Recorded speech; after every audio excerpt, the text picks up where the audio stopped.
In this video, we'll be assessing the camera capabilities of three of the most popular phones on the market today. We have the iPhone 15, the Google Pixel 8, and the Samsung Galaxy S23, whilst also combining it with the exciting city life of Berlin.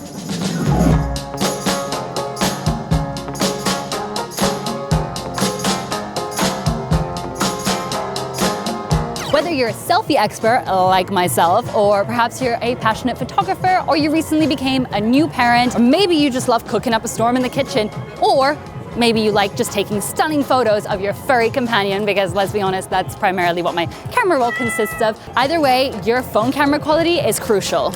To kick things off, we'll start with standard photos, as I anticipate that's the mode that will be used most frequently. Here's a picture of me standing near the iconic Brandenburger Tor, looking quite cheerful, if I may say, and getting ready to snap a photo. Naturally, everyone's perception may vary, but from my perspective, the Pixel has the most natural-looking photo, followed by the iPhone. What I appreciate about the Samsung camera, though, is that it enhances the saturation, which adds vibrancy not only to me, but also to the surrounding scenery. However, it does look like there has been a filter added, so for direct posting on social media, it would be great. But if you wanted to edit the image, it would be a struggle. In the next image featuring the Brandenburger Tor, the bokeh effect is absent in all the photos, as we don't have a prominent subject in front. However, when it comes to sharpness, I'd argue that the Samsung camera performs the best. The sky appears excellent in all the images. Personally, I favor the Pixel, as I find its colors and exposure to be the most faithful to reality. It's getting colder and colder here in Berlin. I think it is time that we go and get a hot drink. Whilst I'm having my pumpkin spice latte, we're going to take photos indoors and see how each phone compares. In this first photo, when attempting to determine which phone has captured the most natural and lifelike image, I would have to give the points to the iPhone. Despite some slight colors that seem a little off, the iPhone preserves the most facial and hair details. If my objective were to directly post a photo on social media, the Samsung might be the ideal choice. However, if I aim for the most authentic looking image, I would lean toward a blend of the Pixel and the iPhone. In this particular photo, I find the Samsung to be slightly overexposed. Meanwhile, the Pixel is casting a bluish hue that I'm just not loving, but at least the exposure is well managed. However, my preference leans towards the iPhone in this case. It exhibits a more pronounced contrast, making the black elements stand out, which I personally appreciate. The slight yellow tint, which adds warmth to the photo, is something I actually don't mind, especially in this setting. Later that evening, we captured some rooftop photos, and as you can see from my red nose, it was pretty cold. Now, I must confess, I am an Apple user myself, but I can't deny that the iPhone photo doesn't do justice. The inconsistent shadows on my face make me appear far more fatigued than I actually was, and my skin tone is significantly off. When it comes to the Pixel and the Samsung, the choice depends on what you want to prioritize in terms of focus. The Pixel excels in providing the perfect amount of exposure to my face, even in extremely dark conditions. On the other hand, the Samsung is more adept at ensuring the background remains sharp while slightly blurring the subject. In the second photo, my thoughts are similar. I won't dwell on the iPhone because, in my opinion, everything about it seems off. The overall tone and shadows give my face an almost dirty appearance, and the overpowering yellow tint doesn't help. In this case, I favor the Samsung camera, though it's a close call with the Pixel. Swiftly transitioning to the front camera, we find ourselves in selfie mode, or of course, in the case of video, we're in vlogging mode right now. And right now, you are listening to me from the Google Pixel 8. So make sure to pay very close attention to the sound quality here, because we're just using the built-in microphone. Now we're gonna switch over to the iPhone 15 over here. So same thing, pay attention to the audio, because right now this is only the built-in microphone. Have a look at the video quality. How's it looking? What do you think? And now we will switch over to the Samsung Galaxy S23. Again, same process. What are we thinking of my voice? How am I sounding? Can you hear me? I'm very excited to review these later and see how all the phones compare. All right, let's kick off our discussion by delving into video quality. What are your thoughts? If you're not awarding all the points to the iPhone, I'm genuinely curious to know your reasoning. From my perspective, the iPhone offers the crispest video quality and it's well illuminated. It provides a clear view of my face and everything in my surroundings, both in the foreground and the background.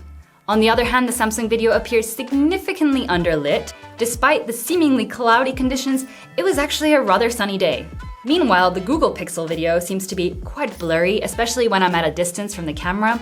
Although it improves somewhat when I'm closer to the camera, it does still fall short in comparison to the other two. In terms of sound quality, I find that the Pixel excels.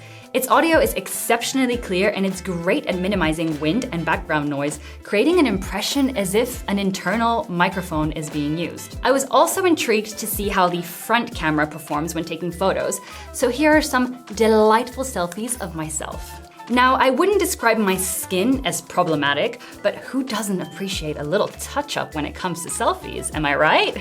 Samsung certainly excels in this regard. While the color of my jacket may not be spot on, and I do prefer the Pixel's rendition, it's undeniable that my face appears well illuminated with minimal shadows. The iPhone also delivers a commendable performance, with the architectural elements in the background being more prominent and detailed. The color accuracy is also better, although the shadows are a bit too harsh for my selfie preferences.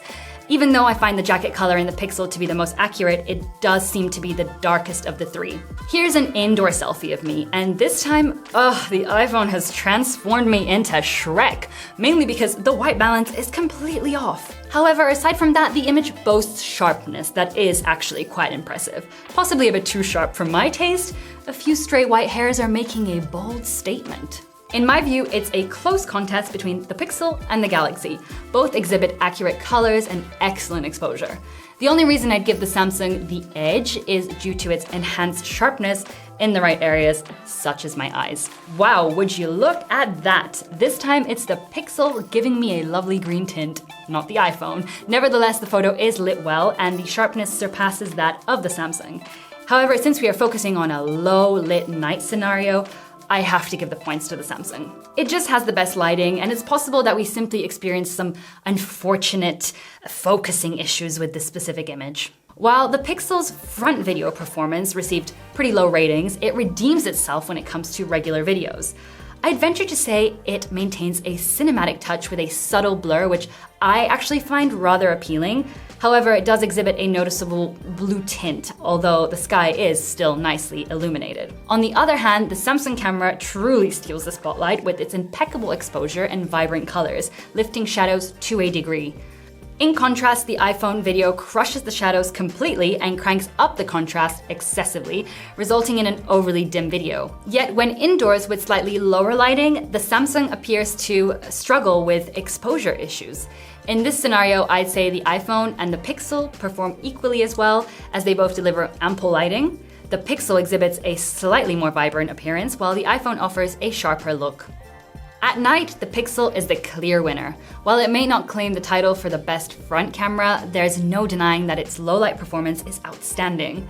Additionally, I don't appear washed out, which is always a plus. One aspect I absolutely love experimenting with is portrait mode, because I definitely have a soft spot for stunning bokeh effects. So Emmanuel here will now take some nice photos of me, and please make sure they're nice, because I want to send one to my mom.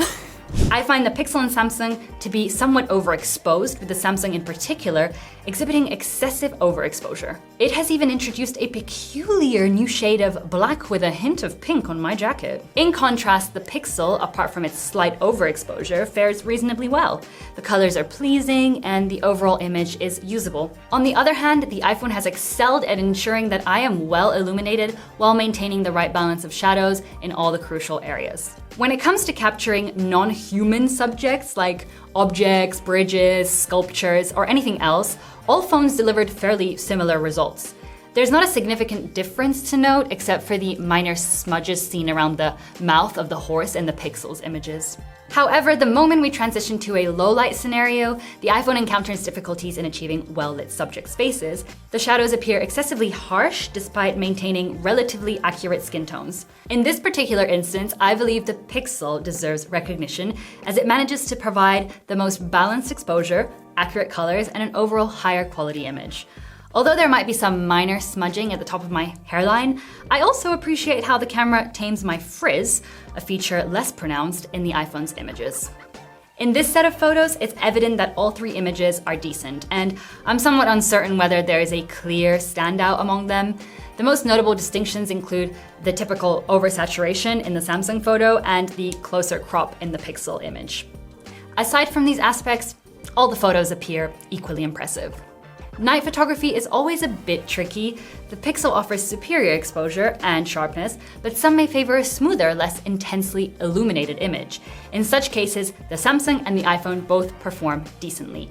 The iPhone excels in rendering my hairline, giving it the most natural appearance, but of course the overall image tends to be darker. Exploring the capabilities of zoom lenses never fails to intrigue me. It's truly fascinating to witness the evolution of phone camera lenses over the years. During our test of the zoom lens on the Berlin Dome, we pushed it to its maximum at 10 times magnification. At 2 times, all the photos appeared quite satisfactory. But as you gradually start to zoom in, it becomes evident that the Samsung outperforms the other two. It manages to maintain its sharpness with only a minimal amount of noise in the sky, but it's hardly noticeable. To be honest, I'm actually rather impressed with the results. Now we're going to shift our focus to the complete opposite, and we're going to test out some photos and videos in ultra wide. I am here at the iconic Berlin TV Tower, and I'm so excited to see if the phones can capture the entire tower within the frame. Take a look at that. Each phone successfully captured the tower within the frame. Naturally, all the images exhibit some degree of distortion, but that's to be expected. To be honest, they all look fantastic and accomplished precisely what I had in mind, so it's a tie in this regard.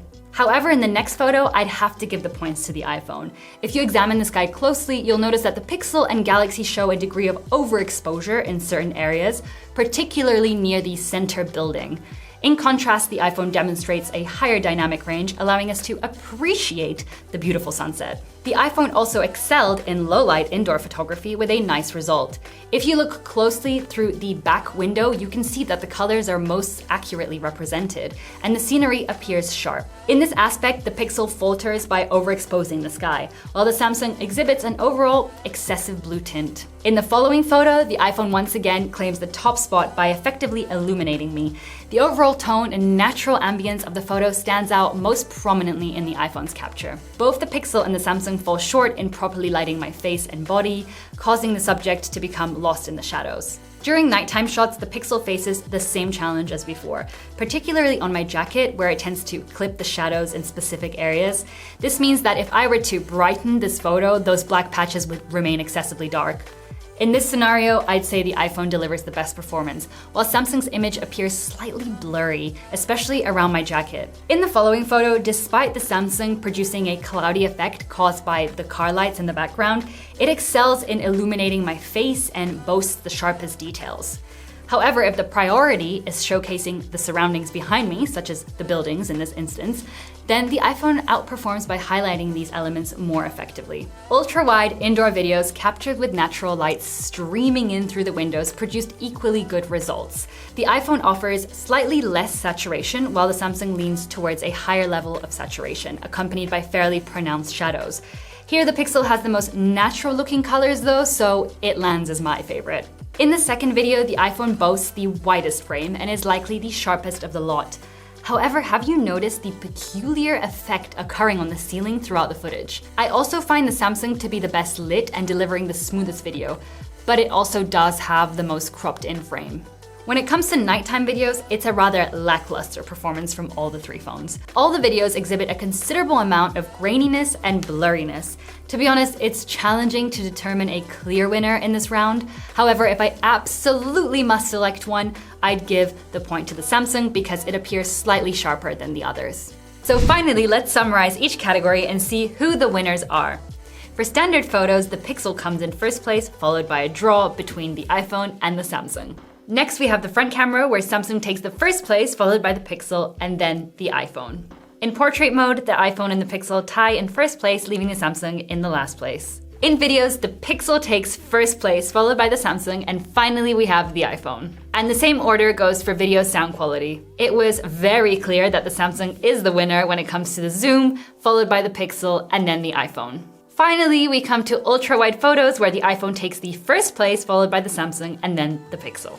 So that pretty much sums up these 3 different phones. We hope you found this review useful and we would absolutely love to hear your thoughts. Which one would you choose? Let us know in the comments down below.